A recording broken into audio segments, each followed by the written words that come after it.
Another week of spring training in the books, but this week was particularly important as we got some more information about how this team will stack up on opening day Thursday. We found out how the starting rotation is going to be at least the first few times through the order. We also found out, hey, Luis Angel Acuna maybe not as much of a lock to be on the opening day roster as originally thought. Plus, one of the Mets' top relievers in the bullpen will start the season in AAA as he ramps up. So we're going to get to all of that in today's video. So let's start. Carlos Mendoza announcing how the Mets rotation will look for the opening week of the season. We already knew Clay Holmes was going to be the opening day starter Thursday in Houston, but we didn't know exactly how it would look after that. But Mendoza announcing that it will be Tylor Megill pitching the second game of the season, followed by Griffin Canning, and then after that, David Peterson and Kodai Senga for the fourth and fifth games in the following series versus the Miami Marlins. And some people may be a little confused about the order, thinking, okay, why is Kodai Senga not in the top three? But it's very easy if you've been paying attention to spring training news. The Mets announced they're planning to keep Senga on a pitch limit to open the season.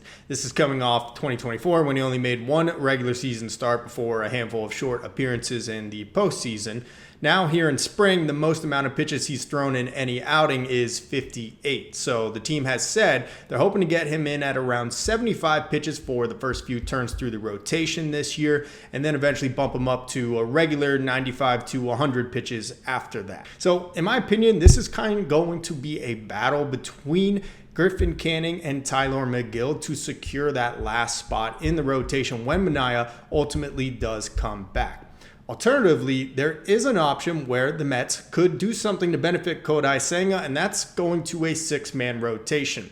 The Mets have had Senga for 3 years now, but really 2024 was a lost season for him. He's still not used to pitching in the five-man group, so maybe the Mets, if all healthy, could continue with this current rotation they have and just add Sean Manaea in it and hopefully get him ramped up while also letting Senga get adjusted. And that brings us to our next topic, which is who's going to be the second baseman for this team on opening day. When the debate was about Acuna or Beatty for the utility position, I said no doubt it should be Acuna, but that was before Beatty had this great spring and before the comments that Francisco Lindor had about Acuna earlier this week. Lindor telling Anthony DiComo that he thinks that Acuna's just bored of playing spring training baseball, which isn't exactly what you want to hear for a guy that's competing for a roster spot. And this isn't the first time we've heard this type of sentiment about Acuna. Last year, he didn't have great numbers in AAA, and Team Brass even said they just don't think that he got up for those games. But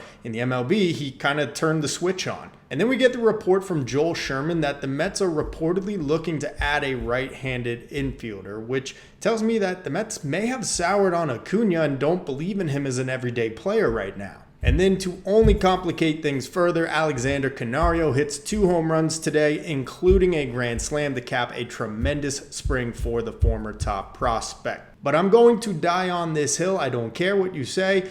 Luis Angel Acuna needs to be the opening day second baseman. The hype about Alex Canario is warranted. He had a great spring, including 5 home runs now and a batting average well above 300, but let's not get too crazy about it. The guy has 48 career Major League plate appearances, and while his OPS is good and he's got a strong arm out in right field with some speed, there's a reason why he was DFA'd by the Cubs recently. But the writing kind of seems like it's on the wall right now with the rumors of them seeking a right-handed infielder.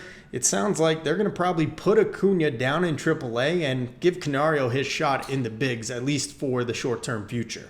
And lastly, the team announced that Danel Nunez will begin the season in AAA as they try to ramp him up. The question now is, will AJ Minter begin the season on the roster, or will he similarly be doing a ramp-up period kind of like Nunez is? With Paul Blackburn occupying one of those spots, it might leave 1 or 2 remaining, which could mean Max Kranick. It could also mean a guy like Danny Young getting a shot to begin the season. So hopefully this is only precautionary. The Mets definitely have options, but there's a lot of balls in the air right now that the team is trying to juggle here just a few days before the start of the season. So what do you guys think? Do you like the way that they have lined their rotation up to begin this year? Also, what about this whole deal with Acuna? Is he just not focused enough to be an MLB player? Do you think he should be the opening day second baseman? Yes, He should. And also, what do you think of Denell Nunez beginning the season in AAA? Should it be Max Kranick getting his spot? And is AJ Minter going to be on the opening day roster? Let me know in the comment section below. Just 4 more days, opening day. Let's go Mets.